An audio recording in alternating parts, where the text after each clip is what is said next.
The world was once a very different place. Long ago, people's hearts had turned away from God. Evil and wickedness filled the earth.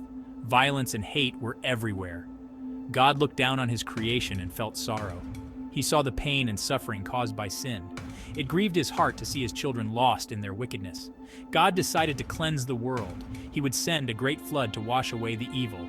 However, amidst the darkness, a single light shone brightly. A man named Noah found favor in God's eyes. Noah was a good man, a beacon of righteousness in a world consumed by darkness. He lived a life of obedience and faith, walking closely with God. In a time of rampant corruption, Noah remained pure and blameless. God saw Noah's heart and chose to spare him and his family from the destruction to come. God spoke to Noah. He told him about the coming flood. God gave Noah a very important task.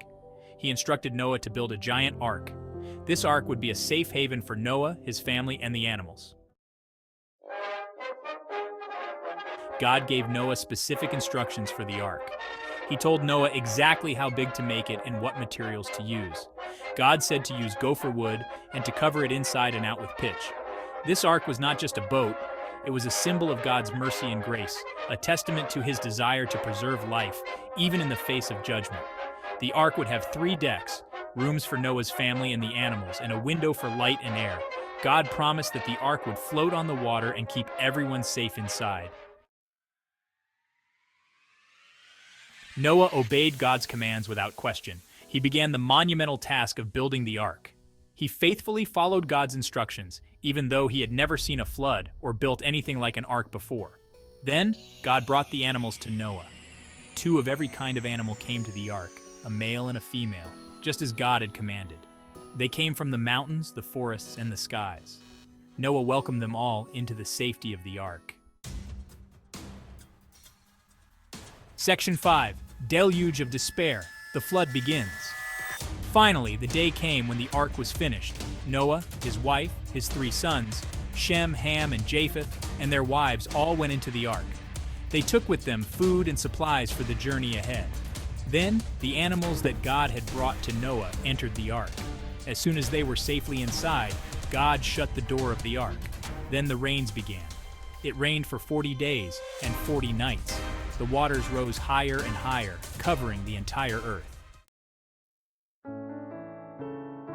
Section 6. Hope takes flight. The dove and the olive branch. The flood raged on for many days. The ark, tossed and turned by the relentless waves, became the sole sanctuary in a world submerged in water.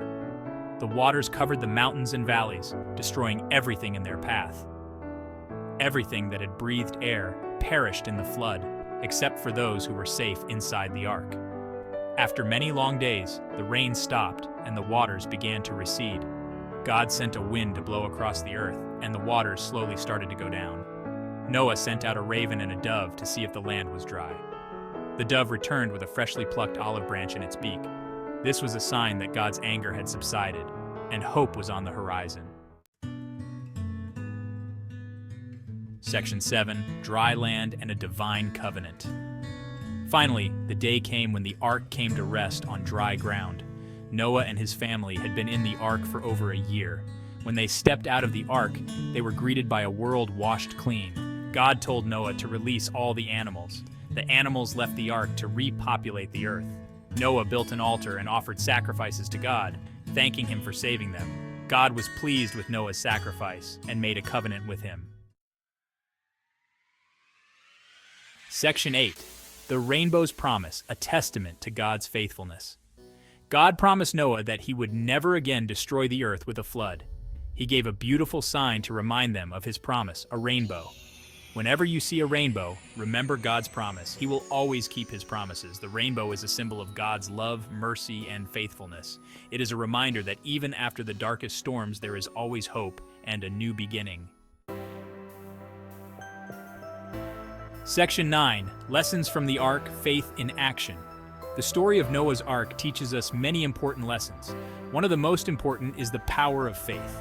Noah believed God's promise even though he had never seen a flood before. Noah's faith led him to obey God even when it was difficult. He spent many years building the ark even though people mocked him. Noah's faith was rewarded when he and his family were saved from the flood. Section 10. Lessons from the Ark. The importance of obedience. Another important lesson from Noah's story is the importance of obedience. Noah listened carefully to God's instructions and followed them exactly. He didn't try to argue with God or do things his own way. Because Noah obeyed God, he and his family were saved. Obedience to God is a sign of our love and trust in him. It is through obedience that we experience his blessings and protection. Section 11. A timeless tale, echoes of Noah's story. The story of Noah's Ark is a timeless tale that continues to resonate with people of all ages. It is a story of faith, obedience, judgment, and mercy. It reminds us that God is both just and loving. While the floodwaters have receded, the lessons from Noah's Ark remain relevant today. As we navigate the challenges and uncertainties of life, let us, like Noah, hold fast to our faith, walk in obedience to God, and extend his mercy and grace to a world in need.